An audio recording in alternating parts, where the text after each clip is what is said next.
Paano ba natin gagawing kalakasan ang mga kahinaan pagdating sa pag-handle ng negosyo?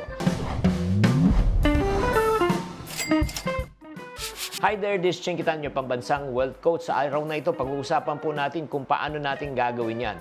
Una, kailangan po natin maunawaan kung ano po ang ating kahinaan. Siyempre, tanungin mo, saan ka ba nahihirapan? Anong hindi mo alam?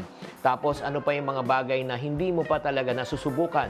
Yan po, aminin po natin. Bakit? Pag hindi po natin inamin ang ating kahinaan, hindi tayo uunlad. Pangalawa, pag alam nyo ng kahinaan, maaari simulan natin proseso na para tayo ay matuto. Kung mahina ka sa financial management, ay pag-aralan mo, di ba? Kung mahina ka sa pagnenegosyo, pag-aralan mo. At kung wala ka namang oras na mag-aral, ang pangalawang pwede mong gawin is mag-delegate.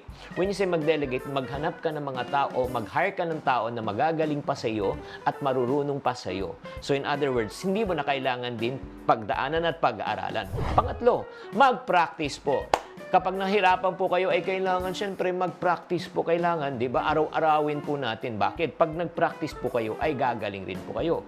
At siyempre, huwag din kalimutan na magbasa, mag-aral, mag-take ng online courses, or if not, ito po, walang shortcuts to success but you can cut short your learning curve. Pag ikaw ay naghanap ng mga experts, mga mentors na pwedeng magturo po sa inyo.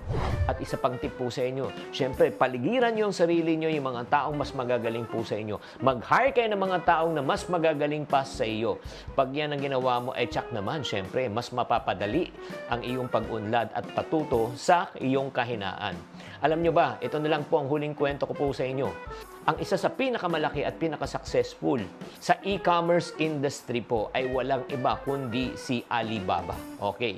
Si Alibaba, ang may-ari po niyan ay si Jack Ma. Alam nyo ba, maraming beses siya nabigo bago siya nagtagumpay. Marami rin hindi tumanggap siya kanya nung siya ay nag-apply. Marami rin siyang mga negosyo na inumpisaan na hindi naging successful.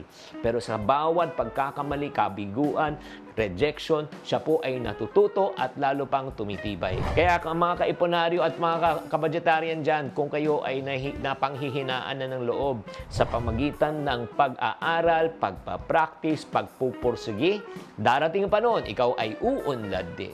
Sana nakatulong tong episode na ito. Tatandaan, tamang karunungan, tamang disiplina ang susi sa pagyaman.